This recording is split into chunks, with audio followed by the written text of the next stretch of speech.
तो जय हिंद, नमस्कार। मैं धनेश कुमार आप सब लोग का स्वागत करता हूँ अपने चैनल एजुकेशन किंग पर। तो दोस्तों, हम लोग पढ़ रहे थे प्राचीन भारत का इतिहास, और प्राचीन भारतीय इतिहास का जानने का 3 स्रोत होता है: साहित्यिक स्रोत, विदेशी यात्रियों का विवरण और पुरातात्विक स्रोत, जिसमें हमने 2 टॉपिक खत्म कर लिया है, साहित्यिक स्रोत और विदेशी यात्रियों का विवरण। अब हम लोग पढ़ रहे थे पुरातात्विक स्रोत, ठीक है। तो पिछले क्लास में भी हमने पुरातात्विक स्रोत पढ़ा और कुछ टॉपिक इसमें का बच गया है जो इस वीडियो में हम पढ़ेंगे, ठीक है दोस्तों। तो पिछले क्लास में थोड़ा सा एक नज़र डालते हैं, थोड़ी सी नज़र डाल लेते हैं, उसके बाद हम लोग आज का क्लास शुरू करेंगे।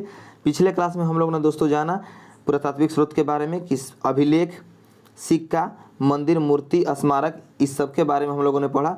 अभिलेख को पढ़ा, फिर उसके बाद हम लोगों ने सिक्का को पढ़ा, एक एक करके हर चीज़ को पढ़ा हमने, मंदिर, मूर्ति। उसके बाद हम लोगों ने क्या पढ़ा दोस्तों? पाषाण युग, और पाषाण युग के अंतर्गत हम लोगों ने पूरा पाषाण काल, मध्य पाषाण काल, नव पाषाण काल, ठीक है। उसके बाद हम लोगों ने क्या पढ़ा दोस्तों? उसके बाद हम लोगों ने पढ़ा प्रमुख नव पाषाणिक बस्ती, ठीक है। प्रमुख नव पाषाणिक बस्ती जैसे में बुर्जहोम, गुफकराल, चिरांद, मेहरगढ़, लहुरा देव, कोल्डीहवा, अतिरमकम इत्यादि जो नव पाषाणिक बस्ती है उसको हम लोगों ने जाना, ठीक है। और इन जो नव पाषाणिक बस्ती में क्या क्या पुरातात्विक जो साक्ष्य है, क्या क्या प्राप्त हुआ है, उसको भी हम लोगों ने जाना। जैसे में आप स्क्रीन पर देख सकते हैं कि बुर्जहोम से क्या प्राप्त हुआ, चिरांद से क्या प्राप्त हुआ, पिकली हल से क्या प्राप्त हुआ, इस सब को हम लोगों ने पिछले वीडियो यानी क्लास नंबर 6 में जाना, ठीक है। तो आज के इस क्लास में हम लोगों ने ठीक है, आज की क्लास में हम पढ़ेंगे ताम्र पाषाणिक बस्ती, ठीक है, या ताम्र पाषाणिक ये जो संस्कृति थे उसको हम लोग पढ़ेंगे, ठीक है दोस्तों। तो आइए थोड़ा हम आज की क्लास को शुरू करते हैं, ठीक है। तो चलिए देखिए, स्क्रीन पर आप देख सकते हैं ताम्र पाषाणिक संस्कृति, यानी देखिए ताम्र पाषाणिक संस्कृति किसे कहते हैं? पाषाण संस्कृति और हड़प्पा संस्कृति के बीच भारत में जिस संस्कृति का उदय हुआ या विकास हुआ उसे ताम्र पाषाणिक संस्कृति कहते हैं, ठीक है। पाषाण संस्कृति और हड़प्पा संस्कृति के बीच भारत में जिस संस्कृति का विकास हुआ उसे ताम्र पाषाण संस्कृति कहते हैं, ठीक है। और यह एक प्रकार के ग्रामीण और कृषक संस्कृति हुआ करती थी, ठीक है दोस्तों। कौन? ताम्र पाषाणिक जो संस्कृति हुआ करती थी वह एक प्रकार का ग्रामीण और कृषक संस्कृति हुआ करती थी, और इस संस्कृति के प्रमुख जो उदाहरण हैं वह निम्न हैं, ठीक है। आइए पढ़ते हैं जो ताम्र पाषाण संस्कृति की जो उदाहरण है उसको पढ़ते हैं। देखिए, जो महाराष्ट्र का जोरवे संस्कृति था दोस्तों, ये आपको ताम्र पाषाणिक संस्कृति का उदाहरण है, ठीक है। महाराष्ट्र का जोरवे संस्कृति, तो आइए पढ़ते हैं महाराष्ट्र का जोरवे संस्कृति। यहाँ से क्वेश्चन आपका आता है, ठीक है। तो देखिए, महाराष्ट्र का जो जोरवे संस्कृति है, इस संस्कृति के जो प्रमुख स्थल थे वो थे जोरवे, नेवासा, दैमाबाद, इनाम गाँव इत्यादि इत्यादि जो थे ये महाराष्ट्र के जोरवे संस्कृति के प्रमुख स्थल थे, ठीक है।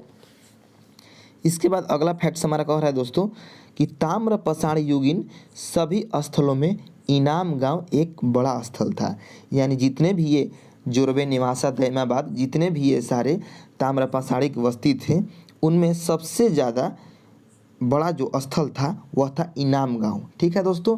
और यह एक स्थल जो था ये इनाम गांव, यह किलाबंद था, ठीक है। किलाबंदी कहने का मतलब ये चारों तरफ से घेरा हुआ था इनाम गांव, और यहाँ पर गहरी खाई भी देखने को मिला है। कहाँ पर? इनाम गांव में। तो दोस्तों, क्वेश्चन हमारा यहाँ से ये पूछ सकता है कि गहरी खाई का साक्ष्य कहाँ से प्राप्त हुआ है? तो ये प्राप्त हुआ है आपका इनाम गांव से, ठीक है। और इनाम गांव कहाँ है दोस्तों?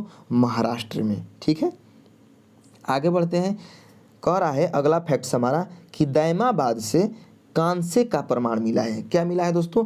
कांसा का प्रमाण मिला है। कांसा धातु जो होता है उसका प्रमाण मिला है। कहाँ से? दैमाबाद से, ठीक है दोस्तों। और दैमाबाद कहाँ है आपका? महाराष्ट्र में, ठीक है। कहाँ है? महाराष्ट्र में। और ये सभी जो स्थल हैं, प्रमुख स्थल ताम्र पाषाणिक संस्कृति जो है ये टोटल महाराष्ट्र में है, ठीक है दोस्तों।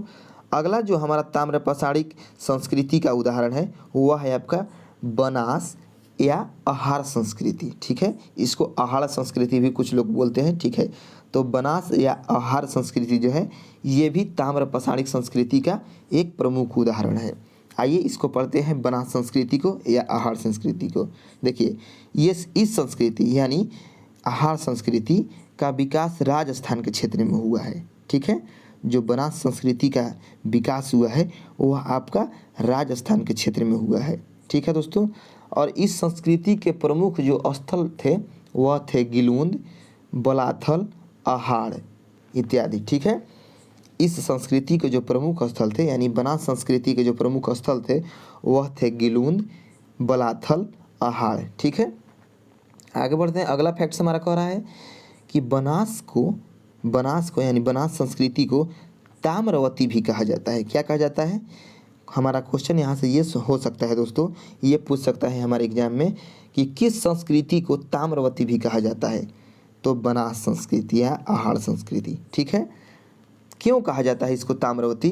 क्योंकि यहाँ से व्यापक स्तर पर तांबा का उत्खनन किया गया है दोस्तों। ठीक है। तांबा का उत्खनन जो है किया गया है कहाँ से? बनास संस्कृति से, इसलिए इस संस्कृति को ताम्रवती भी कहा जाता है। ठीक है दोस्तों। अगला हमारा फैक्ट्स कह रहा है दोस्तों कि इस संस्कृति यानी बनास संस्कृति का प्रमुख केंद्र जो था वह गिलुंद नामक शहर था। कौन सा शहर था? गिलुंद जो नामक शहर था ये बनास संस्कृति का प्रमुख केंद्र बिंदु था। ठीक है। और यहाँ से पक्की ईंटों का साक्ष्य मिला है। कहाँ से? गिलुंद से। गिलुंद नामक जो शहर है वहाँ से पक्की ईंटों का साक्ष्य मिला है दोस्तों। ठीक है। अगला फैक्ट्स हमारा कह रहा है दोस्तों, अगला फैक्ट्स कि मालवा और कैथा संस्कृति का विकास मध्य प्रदेश में दिखने को मिलता है। जो मालवा और कैथा संस्कृति है इसका जो विकास है ना दोस्तों मध्य प्रदेश में हुआ था। ठीक है। इसलिए कहता है हमारा फैक्ट्स कि मालवा और कैथा संस्कृति का विकास मध्य प्रदेश में देखने को मिलता है। तो क्वेश्चन हमारा पूछ सकता है यहाँ से कि मालवा संस्कृति का विकास किस राज्य में है या किस राज्य में देखने को मिलता है? तो आपका हो जाएगा मध्य प्रदेश। ठीक है दोस्तों। तो प्राचीन भारतीय इतिहास के संदर्भ में हम लोगों ने पुरातात्विक स्रोत को पढ़ लिया। अब आइए कुछ विविध पॉइंट पर नज़र डालते हैं। ठीक है। तो विविध के जितने भी सारे फैक्ट्स हैं उसको हम लोग पढ़ते हैं। चलिए आइए पढ़ते हैं। ठीक है। विविध में हमारा पहला फैक्ट्स कह रहा है दोस्तों पुरातात्विक स्रोत के बारे में। ये जो विविध का हम कुछ फैक्ट्स बनाए हैं। ठीक है। पूरे चैप्टर का हम जो फैक्ट्स बनाए हैं ये आपके सामने हैं। आइए आपको हम बताते हैं। पहला हमारा फैक्ट्स कह रहा है दोस्तों महत्वपूर्ण फैक्ट्स है, सभी के सभी महत्वपूर्ण फैक्ट्स है, इसको नोट कर लीजिएगा अपने कॉपी में। ठीक है दोस्तों। तो पहला हमारा फैक्ट्स कह रहा है दोस्तों भारतीय पुरातत्व का जनक अलेक्जेंडर कनिंघम को माना जाता है। और ये जो अलेक्जेंडर कनिंघम जो थे ये ब्रिटेन के निवासी थे। कहाँ के निवासी थे दोस्तों?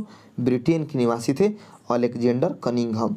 और इनको भारतीय पुरातत्व का जनक माना जाता है। ठीक है दोस्तों। किसको? अलेक्जेंडर कनिंघम को। ठीक है। दूसरा फैक्ट्स हमारा ये कह रहा है दोस्तों कि रॉबर्ट ब्रूस फूट। ठीक है। रॉबर्ट ब्रूस फूट जो है रॉबर्ट ब्रूस फूट ये ब्रिटेन के रहने वाले एक भूगर्भ वैज्ञानिक और पुरातत्वविद थे। जो रॉबर्ट ब्रूस फूट हैं ये कहाँ के रहने वाले थे? ये भी ब्रिटेन के रहने वाले थे और ये एक भूगर्भिक वैज्ञानिक और पुरातत्वविद थे। ठीक है दोस्तों। अगला हमारा फैक्ट्स कह रहा है तीसरा फैक्ट्स कि भारतीय पुरातत्व सर्वेक्षण विभाग भारत सरकार के संस्कृति मंत्रालय के अधीन काम करता है। जो भारतीय पुरातत्व सर्वेक्षण विभाग है, ठीक है, जो पुरातात्विक साक्ष्यों को निकालता है खुदाई करके, ये जो पुरातात्विक सर्वेक्षण विभाग है ये भारत के संस्कृति मंत्रालय के अधीन काम करता है। ठीक है दोस्तों। अगला फैक्ट्स हमारा ये कह रहा है, ठीक है, चौथा नंबर फैक्ट्स हमारा कह रहा है दोस्तों पहिया का आविष्कार नवपाषाण काल में हुआ है। ठीक है दोस्तों। किस काल में हुआ है? पहिया का आविष्कार नवपाषाण काल में हुआ है। ठीक है। तो हमारा क्वेश्चन यहाँ से बहुत बार आ चुका है कि पहिया का आविष्कार किस काल में हुआ है? तो आपका हो जाएगा नवपाषाण काल में। ठीक है। अगला फैक्ट्स देखते हैं। 5 नंबर फैक्ट्स कह रहा है दोस्तों 5 नंबर कि मानव संबंधी पहला जो फैक्ट्स है मानव संबंधी पहला प्रमाण नर्मदा नदी घाटी में देखने को मिलता है। ठीक है दोस्तों। किस घाटी में देखने को मिलता है? नर्मदा नदी घाटी में देखने को मिलता है मानव संबंधी पहला प्रमाण। ठीक है। अगला फैक्ट्स हमारा कह रहा है दोस्तों मानव के अस्थि पंजर यानी हड्डी अस्थि जो है हड्डी पंजर या अस्थि पंजर का पहला प्रमाण उत्तर प्रदेश के सराय नहर और महदहा से मिला है। ठीक है। जो मानव का अस्थि पंजर है, ठीक है, मानव का अस्थि पंजर यानी हड्डी, जो हड्डी का पहला प्रमाण है, मानव का हड्डी का पहला प्रमाण, अस्थि पंजर का प्रमाण, ये मिला है उत्तर प्रदेश के जो सराय नहर है वहाँ से और महदहा से। ठीक है दोस्तों, तो ये फैक्ट्स भी महत्वपूर्ण है। आगे देखते हैं, आगे भी ये भी जो है महत्वपूर्ण फैक्ट्स है। ये फैक्ट्स जो है कह रहा है एक साथ 3 मानव के कंकाल का प्रमाण दमदमा से मिला है। कहाँ से मिला है? देखिए बहुत महत्वपूर्ण क्वेश्चन है। क्वेश्चन पूछता है कि एक साथ 3 मानव के दफनाए जाने का प्रमाण कहाँ से मिला है। ठीक है, तो एक साथ 3 मानव के कंकाल का प्रमाण कहाँ से मिला है दोस्तों? दमदमा से मिला है, दमदमा से। और ये दमदमा कहाँ है दोस्तों? ये जो दमदमा है आपका, यह उत्तर प्रदेश में है। ये उत्तर प्रदेश के प्रतापगढ़ जिले में है दमदमा। दमदमा जो शहर है या दमदमा जो जगह है, ये आपके उत्तर प्रदेश के प्रतापगढ़ जिले में है। ठीक है दोस्तों, आगे बढ़ते हैं। आगे कह रहा है यह एक मध्य पाषाणिक पुरास्थल है, यानी जो दमदमा है स्थल, ये एक मध्य पाषाणिक पुरास्थल है। और इसकी जो खुदाई है दोस्तों दमदमा की, इसकी खुदाई इलाहाबाद विश्वविद्यालय द्वारा किया गया है। ठीक है दोस्तों, इलाहाबाद विश्वविद्यालय द्वारा किया गया। कब किया गया दोस्तों? 1982 से 87 के बीच में इसकी खुदाई हुआ है, इलाहाबाद विश्वविद्यालय के द्वारा, इलाहाबाद यूनिवर्सिटी के द्वारा किया गया है। ठीक है, किसका? दमदमा का। और ये प्रतापगढ़ जिले में है दमदमा, और ये एक मध्य पाषाणिक पुरास्थल है। ठीक है दोस्तों, आइए जानते हैं हमारा जो महत्वपूर्ण फैक्ट्स है। आगे कह रहा है कि निम्न पूरा पाषाण काल को शल्क गंडास संस्कृति भी कहते हैं। निम्न पूरा पाषाण काल को शल्क गंडास संस्कृति भी कहते हैं। ठीक है, किसको? निम्न पूरा पाषाण काल को शल्क गंडास संस्कृति भी कहते हैं। ठीक है, अगला फैक्ट्स कह रहा है दोस्तों कि मध्य पूरा पाषाण काल को फलक संस्कृति भी कहते हैं। क्या कहते हैं? फलक संस्कृति। किसको?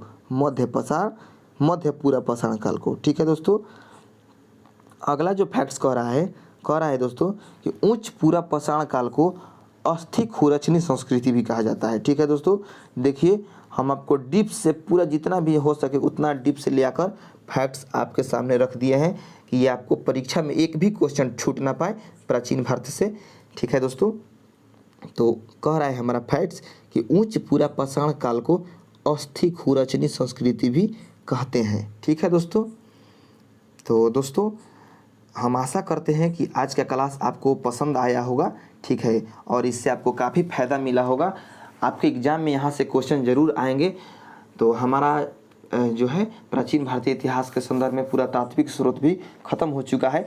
आगे हम लोग पढ़ेंगे हड़प्पा सभ्यता या सिंधु घाटी सभ्यता। ठीक है दोस्तों, तो तब तक के लिए जय हिंद, हमें इजाज़त दीजिए। मिलते हैं अगले वीडियो में। ठीक है दोस्तों, मिलते हैं अगले वीडियो में।